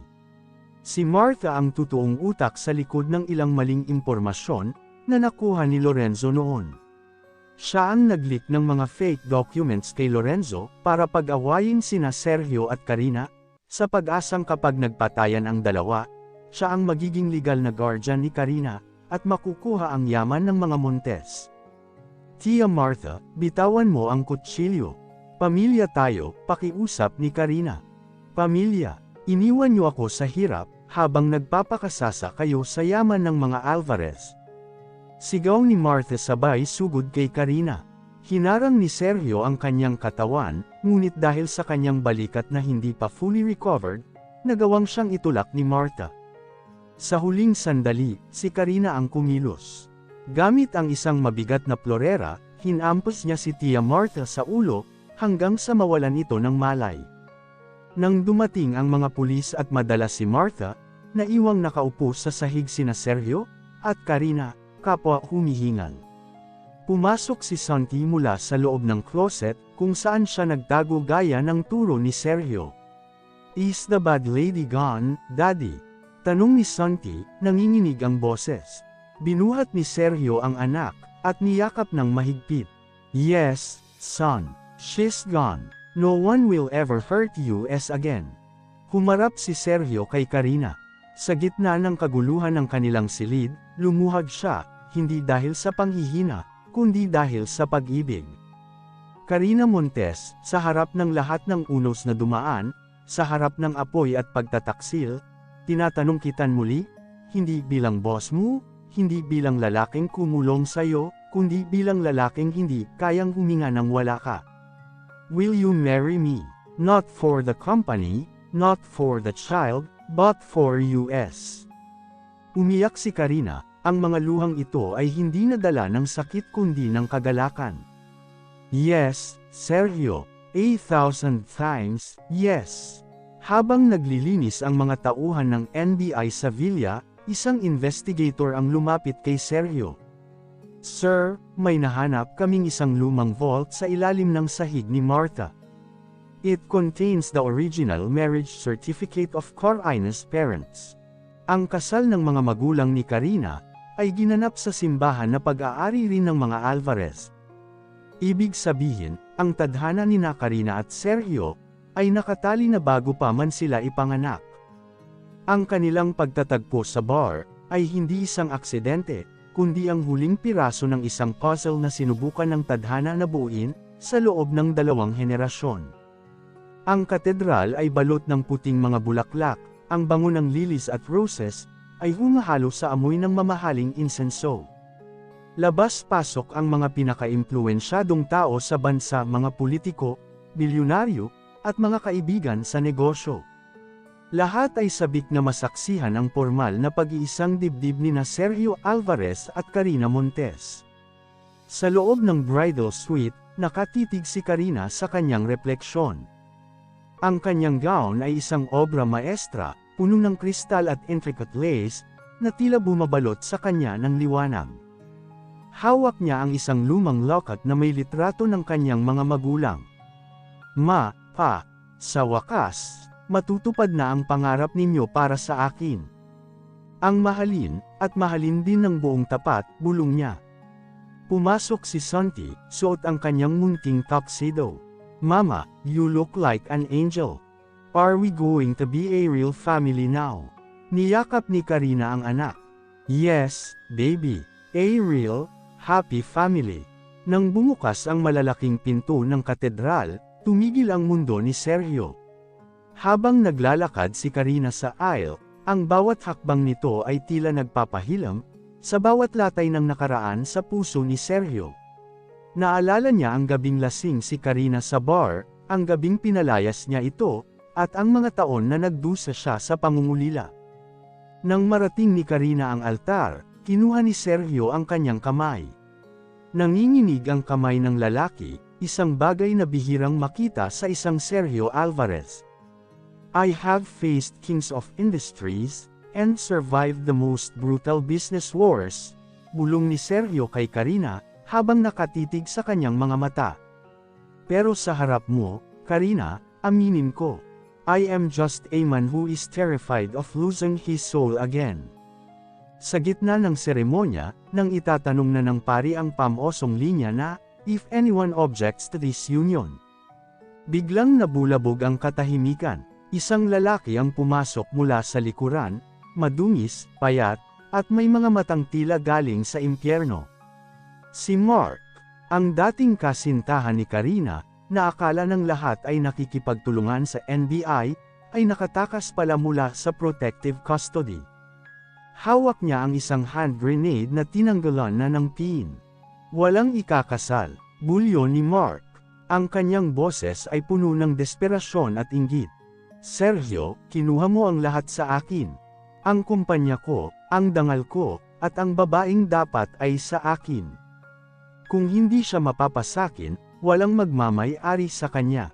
Nagsigawan ang mga tao. Mabilis na hinaranggan ni Sergio sina Karina at Santi. Mark, bitawan mo yan. Huwag mong idamay ang mga inosenteng tao rito. Inosente, walang inosente sa mundong ito. Sigaw ni Mark, habang dahan-daang lumalapit sa altar. Sa gitna ng tensyon, napansin ni Karina ang isang bagay. Si Mark ay nanginginig, hindi dahil sa galit, kundi dahil sa matinding pagsisisi. Mark, tumingin ka sa akin, malumanay na wika ni Karina, humakbang siya palabas mula sa likod ni Sergio, sa kabila ng pagpigil nito. Naaalala mo ba noong sinabi mo sa akin, na gusto mong maging mabuting tao, para sa magiging anak natin noon? This is not you, Mark. Pinaglalaroan ka lang ng galit mo. Huli na, Karina, wala na akong babalikan. Iyak ni Mark. Sa isang iglap, sinubukan ni Sergio na dambahin si Mark, para agawin ang granada, ngunit naunahan siya ng mga tauhan ng security. Sa gulo ng labanan, nabitawan ni Mark ang granada. Tila tumigil ang oras. Ang granada ay gamulong patungo sa direksyon ni Santi. Santi, hiyaw ni na Sergio at Karina. Bago pa man sumabog ang granada, isang anino ang mabilis na damambarito, at niyakap ito sa ilalim ng kanyang katawan. Isang malakas na pagsabog ang narinig, ngunit ito ay napigilan ng makapal na bulletproof vest, at ang mismong katawan ng nagsakripisyo. Nang mawala ang usok, nakita nila ang taong sumalo ng pagsabog. Si Martha, na nakatakas din mula sa kustodiya, dahil sa pagnanais na ituloy ang kanyang masamang plano, ay hindi nakatiis, nang makitang malalagay sa panganib ang apo ng kanyang kapatid. Sa huling sandali ng kanyang buhay, nanag ang dugong Montes. Karina, ubo ni Martha, ang dugo ay lumalabas sa kanyang bibig. Patawad, alagaan mo ang bata. Doon namatay si Martha, binabayaran ang kanyang mga kasalanan, sa pamamagitan ng pagliligtas sa tagapagmana ng pamilyang, sinubukan niyang sirain. Matapos ang insidente, kahit na may gulo at takot, tumanggi si Sergio na itigil ang kasal. Sa harap ng sirang altar, sa harap ng mga pulis, at mga saksi, muling humarap si Sergio kay Karina. Hindi ko nahihintayin ang bukas, Karina. Ngayon na, wika ni Sergio. I, Sergio Alvarez, take you, Karina Montes, as my wife. In war and in peace, in fire and in light. I am yours, and you are mine. Forever. I, Karina Montes, take you, Sergio Alvarez, as my husband. Matapos ang lahat ng luha, matapos ang lahat ng sakit, ikaw ang aking tahanan. Ikaw ang aking buhay, nang maglapat ang kanilang mga labi, isang malakas na palakpakan ang pumuno sa katedral. Ang kasal na nagsimula sa panganib, ay nagtapos sa isang matinding tagumpay ng pag-ibig. Habang papaalis sila ng simbahan, lumapit ang abogado ni Sergio. "Sir, may huli kaming nalaman tungkol kay Martha." Bago siya pumasok sa simbahan, nag-iwan siya ng isang dokumento. "It's a confession. Hindi lang si Lorenzo ang pumatay sa mga magulang ni Karina. May isa pang tao, ang ama ni Mark." Ang buong buhay ni Sergio at Karina, ay pinaglaruan ng tatlong pamilyang nag-uumpugan. Ngunit sa pagtatapos ng araw na ito, ang lahat ng utang ng nakaraan ay bayad na. Sila ay malaya na. Matapos ang madugong kasalan, dinala ni Sergio si Karina at Santi, sa isang pribadong isla sa Palawan, ang Isla de Sombra.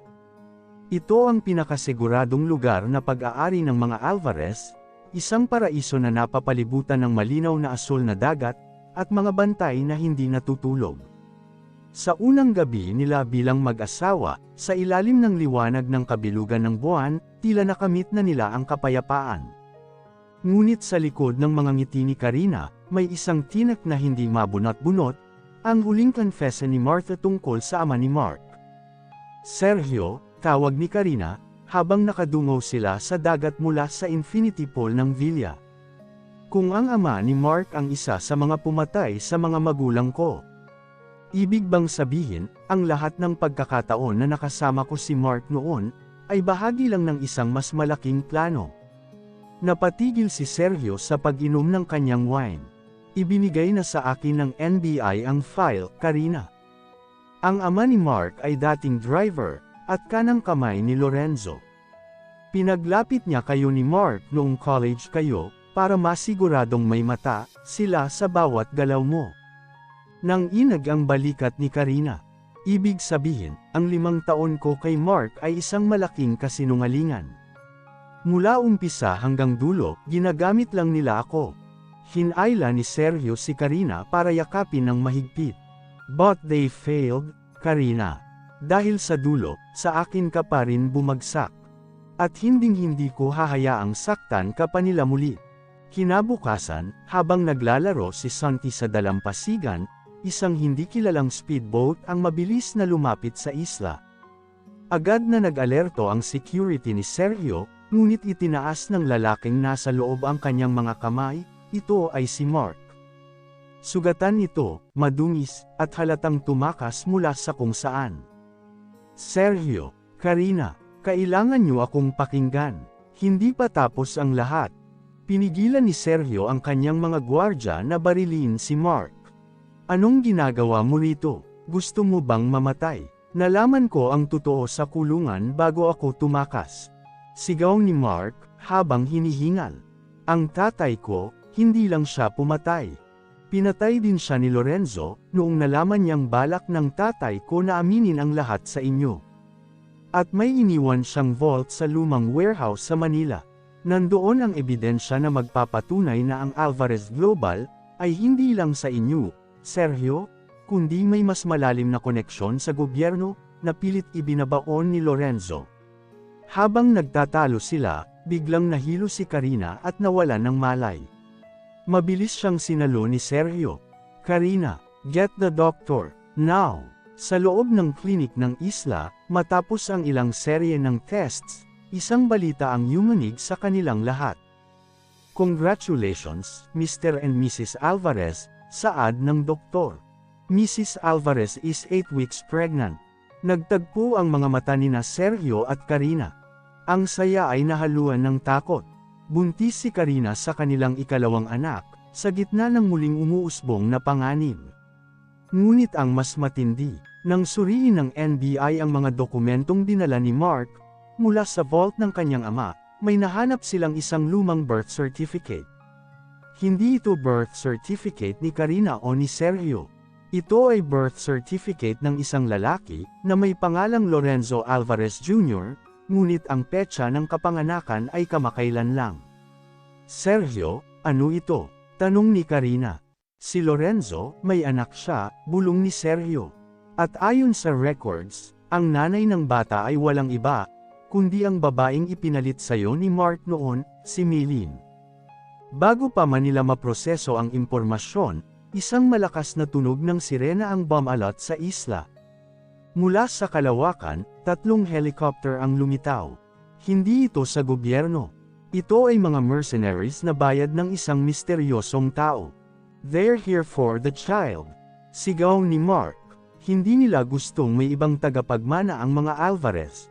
Lock down the villa. Bulyo ni Sergio. Kinuha niya ang kanyang assault rifle, at hinarap ang pinto. Karina, dalhin mo si Santi sa safe room. Ngayon na. Hindi kita iiwan, Sergio.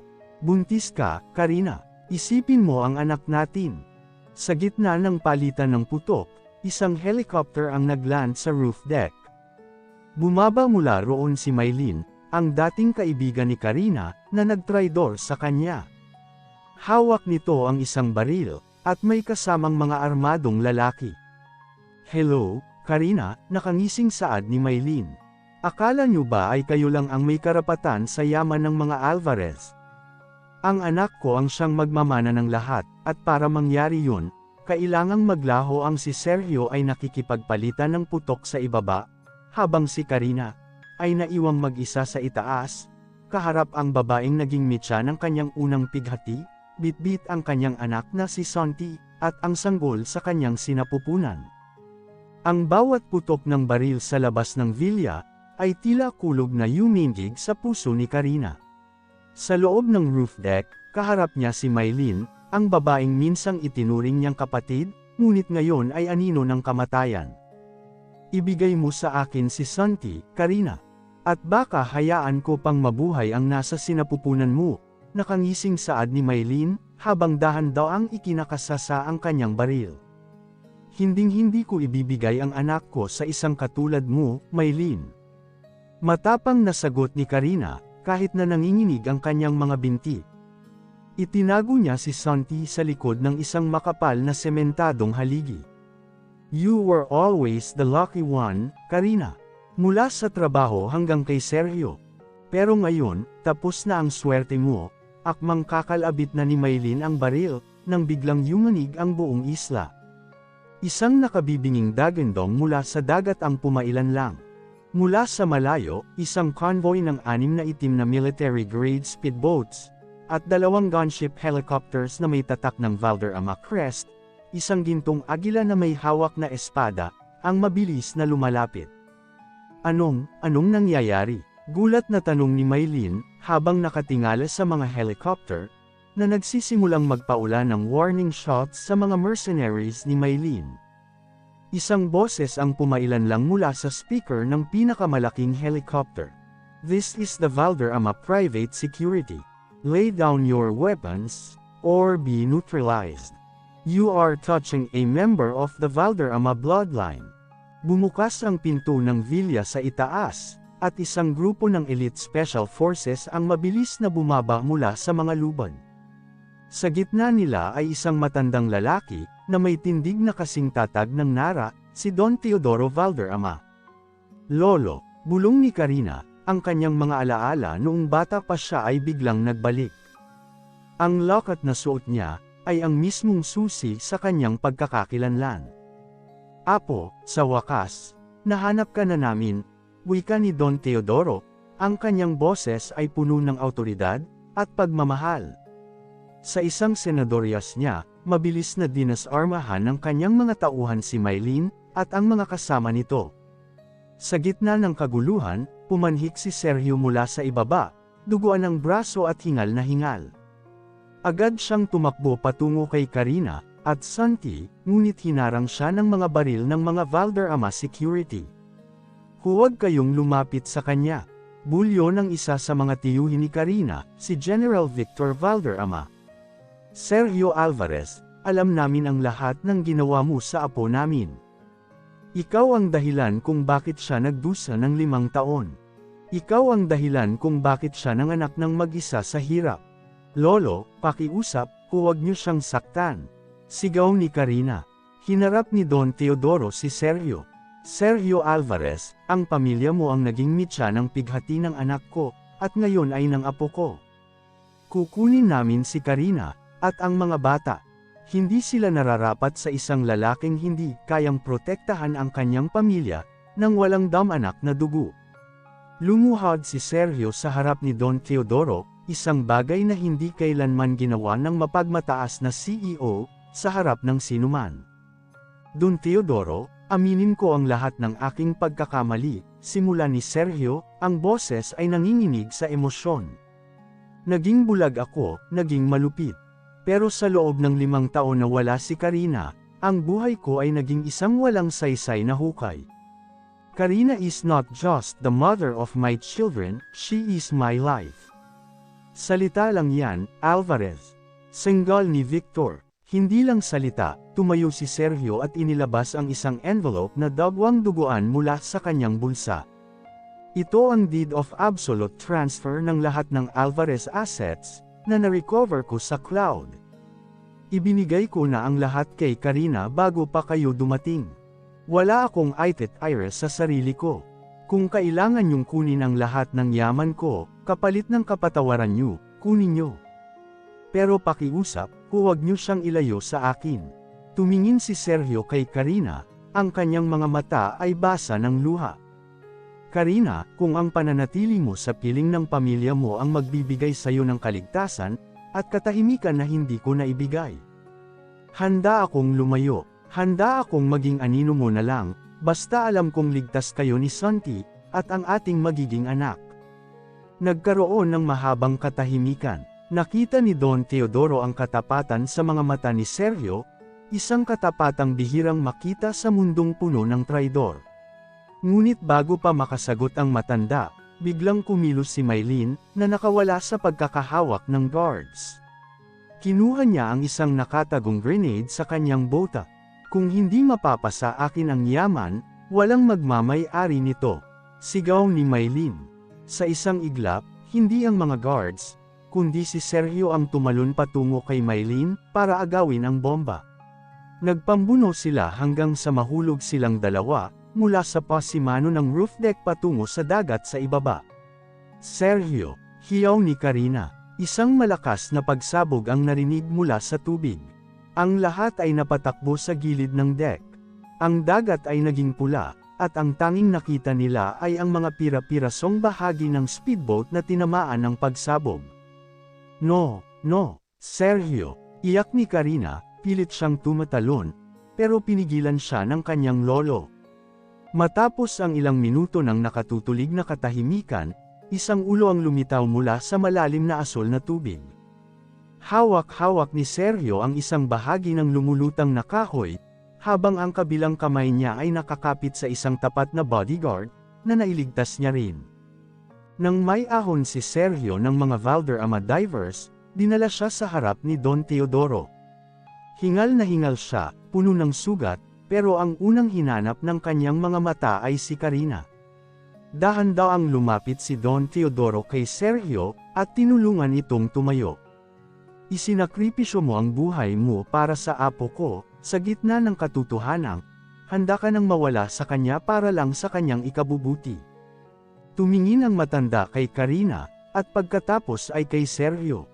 Ang pamilya Valderrama ay hindi nakakalimot sa utang na loob. At sa tunay na pag-ibig.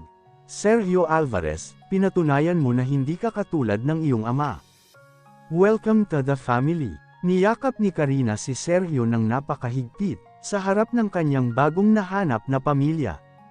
Ang pagdating ng mga Valderrama, ay hindi naging mitya ng kanilang paghihiwalay, kundi ang siyang naging matibay na pundasyon ng kanilang bagong imperyo.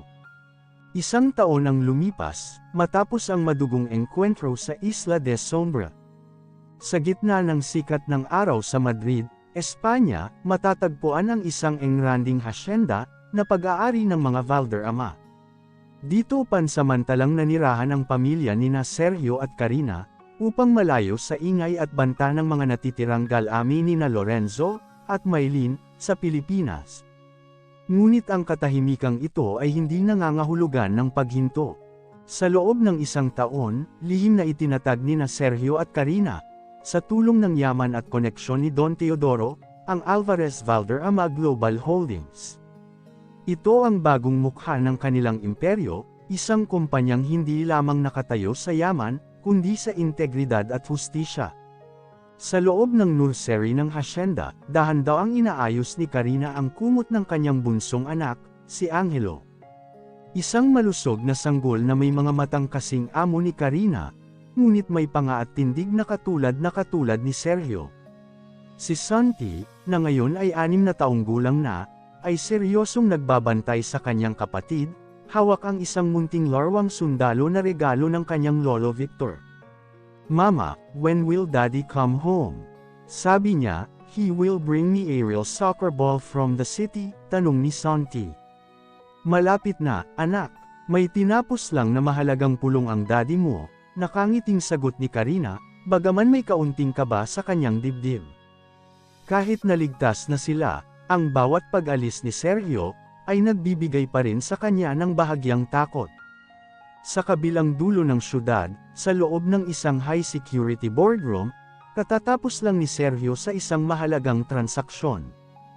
Hindi na siya ang lalaking pilit na kumokontrol sa lahat, sa pamamagitan ng takot. Ngayon, ang kanyang bawat desisyon ay may timbang ng responsibilidad, at pag-ibig. "The merger is complete, Mr. Alvarez," saad ng kanyang abogado. "The remains of the old Alvarez Global are now officially absorbed by the Valderrama Group. Lorenzo's name has been erased from all legal records." Huminga ng malalim si Sergio. Isang taon siyang nagtrabaho, para linisin ang duming iniwan ng kanyang pinsan, at ng kanyang sariling ama.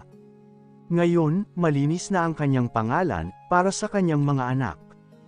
Ngunit bago siya makalabas ng gusali, hinarang siya ng isang pamilyar na mukha. Si Mark, na ngayon ay nagtatrabaho na, bilang isa sa mga undercover informants ng mga Valderrama, para makabawi sa kanyang mga kasalanan, ay may dalang hindi magandang balita. "Sergio, kailangan mong malaman ito," bulong ni Mark. May nahanap ang NBI sa huling hideout ni Maylene, bago siya di umano'y namatay sa dagat. Isang folder na naglalaman ng mga detalye ng kapanganakan ni Karina. Nang buksan ni Sergio ang folder, nanlamig ang kanyang buong katawan. Doon, nahanap niya ang isang dokumento, na matagal nang itinago ng pamilya Valderrama. Si Karina ay hindi lamang apo ni Don Teodoro sa kanyang anak na lalaki. Ang totoo, si Karina ay anak ng nawalang anak na babae ni Don Teodoro, sa isang lalaking mula sa pamilyang Montes, na mortal na kaaway ng mga Valderrama noon sa politika. Ibig sabihin, ang pagtanggap ni Don Teodoro kay Karina, ay hindi lamang dahil sa dugo, kundi dahil sa isang malalim na pagsisisi. Ang ama ni Karina, ang lalaking akala ni na Sergio ay isang simpleng empleyado noon, ay ang lalaking itinakwil ni Don Teodoro, at ipinapatay di umano'y ng sarili niyang mga tauhan, dahil sa bawal na pag-ibig nito sa kanyang anak. "Sergio, huwag mong sasabihin ito kay Karina," banta ni Mark. Kapag nalaman niya na ang lolo niya ang naging mitya ng pagkamatay ng sarili niyang ama, mawawasak ang pamilyang ito. Nang makabalik si Sergio sa hasyenda, sinalubong siya ni Karina ng isang mainit na yakap. Ngunit naramdaman ni Karina ang bigat sa mga mata ng kanyang asawa. "Sergio, may problema ba? May nangyari ba sa opisina?" tanong ni Karina, habang naglalakad sila sa gitna ng malawak na taniman ng ubas. Hinarap siya ni Sergio. "Karina, mahal mo ba ang lolo Teodoro mo?" "Siyempre, Sergio. Siya ang nagligtas sa atin. Siya ang nagbigay sa akin ng pamilyang, akala ko ay wala na ako." "Bakit mo na itanong?" Bago pa makasagot si Sergio, lumitaw si Don Teodoro sa kanilang likuran, may hawak na tungkod at isang seryosong mukha. Tumingin ang matanda kay Sergio, at pagkatapos ay sa folder na hawak nito. "Nalaman mo na rin sa wakas, Sergio," saad ni Don Teodoro, ang boses ay puno ng pait. "Inasahan ko na ang araw na ito." Napatingin si Karina sa pagitan ng dalawang lalaki. "Anong pinag-uusapan niyo, Sergio, Lolo?" Lumingon si Don Teodoro kay Karina, ang kanyang mga mata ay nangingilid ang luha. "Apo, patawarin mo ako. Ang akala mo ay ginawa ni Lorenzo at ng tatay ni Sergio sa mga magulang mo. Iyon ay dahil sa utos ko, noong unang panahon. Ang galit ko sa ama mo ang nagpadilim sa paningin ko. Ang pagkamatay ng mga magulang mo, iyon ang pinakamalaking pagkakamali ng buhay ko. Nanigas si Karina. Ang bawat salita, ay tila isang punyal na bumabaon sa kanyang puso. Ang lalaking itinuring niyang tagapagligtas, ang lalaking nagbigay sa kanya ng pangalawang pagkakataon, ay ang siyang orihinal na utak sa pagkawasak ng kanyang pamilya. No, hindi totoo yan, tili ni Karina, habang mabilis na lumalayo kay Don Teodoro. Karina, makinig ka muna. Habol ni Sergio, ngunit itinulak siya ni Karina. Kaya mo ba ako kinuha, Lolo? Para pawiin ang konsensya mo. Para itago ang katotohanan, na ikaw ang pumatay sa nanay at tatay ko. Sigaw ni Karina sa gitna ng ulan, na biglang bumuhos mula sa kalangitan. Sa isang iglap, ang imperyo ng pag-ibig, na binuo nila sa loob ng isang taon, ay tila gumuho. Si Karina, bitbit ang kanyang pighati, ay tumakbo patungo sa loob ng mansyon, kinuha si Santi at ang sanggol na si Angelo. Aalis kami, hindi ko kayang manatili sa isang bahay, na puno ng dugo ng mga magulang ko. Si Sergio ay nakatayo sa gitna ng ulan, kailangang pumili, ang manatili sa tabi ni Don Teodoro para protektahan ang kanilang yaman, o ang iwan ang lahat at sumama kay Karina, sa isang buhay na wala silang katiyakan, isang pag-uulit ng nakaraan, ngunit sa pagkakataong ito, ang kaaway ay hindi na ibang tao, kundi ang sarili nilang dugo. Ang ulan sa Madrid ay tila naging malapot na luha, na dumadaloy sa bintana ng hasyenda. Sa loob ng kanyang silid, mabilis na nag-iimpake si Karina. Nanginginig ang kanyang mga kamay, bawat piraso ng damit na isinisilad niya sa malita, ay tila paalala ng bawat kasinungalingang kinapitan niya sa loob ng isang taon. Mama, bakit tayo aalis? Where is Lolo? Tanong ni Santi, bakas ang takot sa kanyang mga mata, habang karga-karga ang sanggol na si Angelo, na nagsisimula na ring umiyak. Aalis tayo, Santi.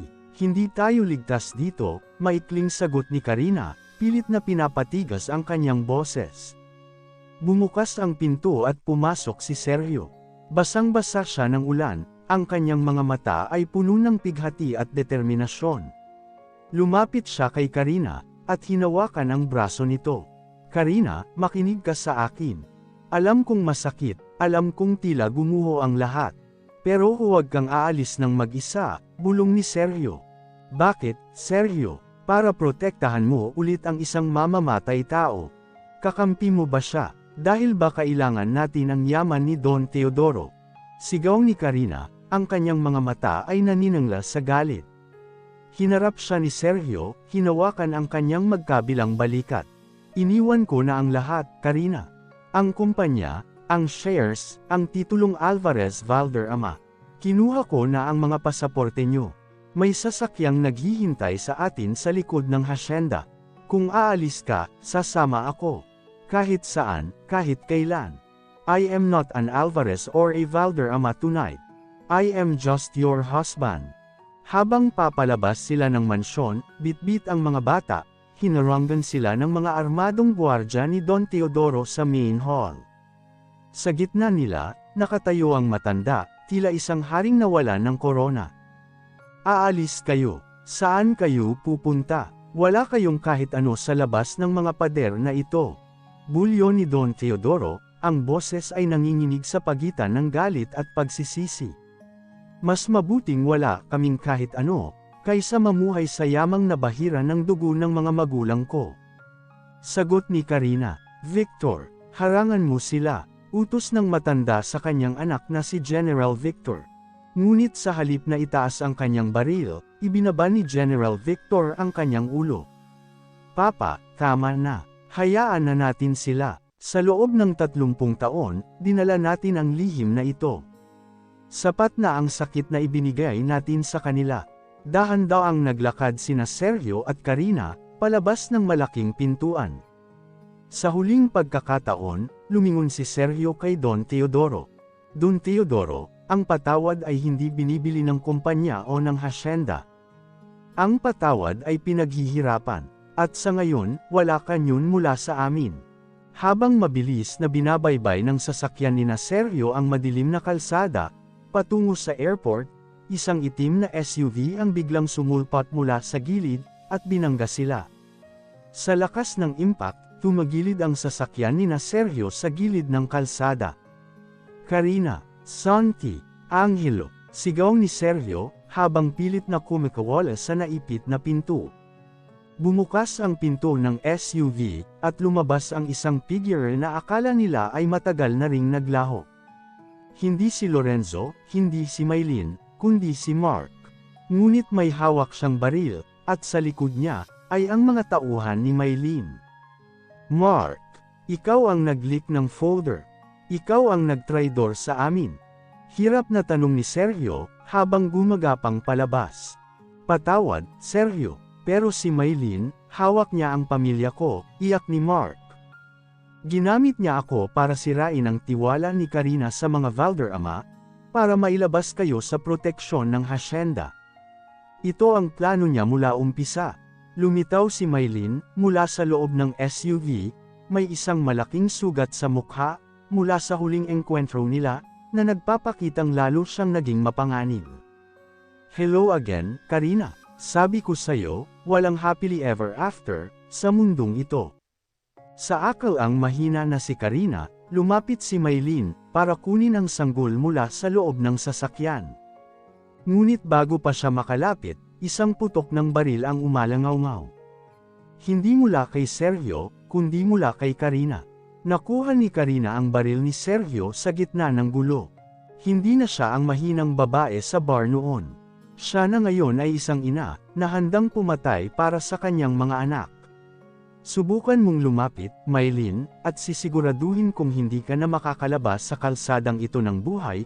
Malamig na wika ni Karina, ang kanyang mga mata ay walang bakas ng takot. Natigilan si Maylin. Ngunit bago pa siya makakilos, dinaluhong siya ni Sergio mula sa likuran. Nagpambuno ang dalawa, hanggang sa mahulog sila sa isang mababaw na bangin sa gilid ng highway. Bago siya nawala, wika ni Mark. Sabi niya, ang hustisya ay para sa mga biktima, pero ang kalayaan ay para sa mga nagmamahalan. Upang maging malaya ka, kailangang mamatay ang pangalang Sergio Alvarez, sa mata ng mundo. Dahan-daang bumukas ang pinto ng yate. Isang lalaki ang lumabas. Wala itong suot na marangyang suit o mamahaling relo. Suot niya ay isang simpleng puting linan na polo, at ang kanyang mukha ay may mga bagong pilat, mga peklat ng digma ang hinarap niya upang makalaya. Tumigil ang tibok ng puso ni Karina. Ang lalaking naglalakad patungo sa kanya, ay ang lalaking gabi-gabi niyang napapanaginipan. Sergio, bulong ni Karina, halos hindi makapaniwala. I promised you, Karina, kahit sa kabilang buhay, hahanapin kita, paos na wika ni Sergio. But I decided to stay in this life instead. Dahil hindi ko kayang ipaubaya ang pag-aalaga sa iyo, at sa mga anak natin sa iba. Sa isang iglap, tumakbo si Karina, at sumugod sa mga bisig ni Sergio. Ang yakap na iyon ay puno ng 5 taong pangungulila, pagsisisi, at higit sa lahat, pag-ibig. Wala ng Iron King, wala ng Alvarez Global. Ang nasa harap ni Karina, ay ang lalaking si Sergio lamang, ang kanyang asawa, ang ama ng kanyang mga anak. Habang nakaupo sila sa buhanginan, kasama sina Santi, Angelo, at ang maliit na Sergio Jr. Ipinaliwanag ni Sergio ang lahat. Sa tulong ni General Victor Valderrama, at Mark, pinik nila ang pagkamatay ni Sergio sa loob ng bilangguan.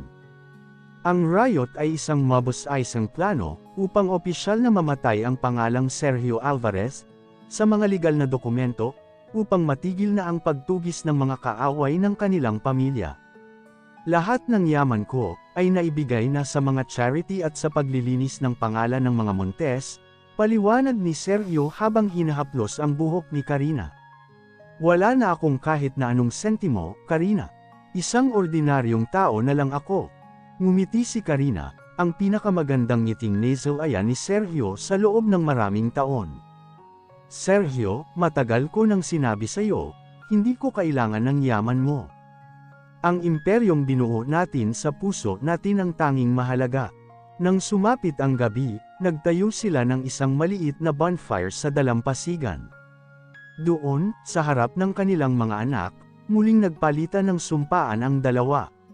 Walang mga bisita, walang mga kamera, walang gintong singsing, tanging mga shell na pinulot ni Santi sa dagat, ang nagsilbing simbolo ng kanilang pagkakaisa.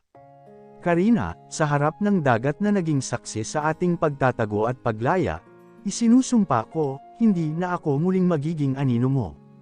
Magiging liwanag mo ako, ang iyong sandigan, at ang iyong tahanan, wika ni Sergio. Sergio, sa harap ng mga anak natin na simbolo ng ating muling pagsilang, isinusumpa ko. Ikaw ang aking simula at ang aking wakas. Tapos na ang digmaan, mahal ko. Tayo naman ang mananalo, tugon ni Karina. Lumipas ang mga taon, at ang pamilya ni Sergio at Karina, ay naging simbolo ng kapayapaan sa kanilang maliit na bayan sa Italy. Nagtayo sila ng isang maliit na vineyard, at isang foundation na tumutulong sa mga biktima ng corporate injustice. Makikita ang buong pamilya na naghahanda, para sa isang simpleng hapunan sa ilalim ng mga puno ng oliba. Nagtatawanan sina Santi at Angelo, habang tinuturuan ni Sergio ang bunsong si Sergio Jr., kung paano mag-alaga ng mga halaman. Si Karina naman ay nakadungaw sa kanila mula sa kusina, ang kanyang mukha ay puno ng katahimikan, na matagal niyang hinanap. Wala ng takot, wala ng mga lihim. Ang mga Montes, Alvarez, at Valderrama, ay hindi na mga pangalan ng digmaan, kundi mga kwento na lamang ng nakaraan, na nagbigay daan sa isang bagong henerasyon na puno ng pag-asa. Ang kwentong nagsimula sa isang madilim na gabi sa isang bar, sa isang maling akala, at sa isang mapait na kasunduan, ay nagtapos sa isang matamis at walang hanggang katotohanan. Na ang pag-ibig, kapag totoo, ay hindi lamang nagpapatawad, ito ay nagpapalaya. At dito na po nagtatapos, ang kwento ng pag-ibig ni Karina at Sergio. Sana'y muli niyo po akong samahan, sa mga susunod pang kwentong pag-ibig. Maraming salamat po, ingat po tayong lahat.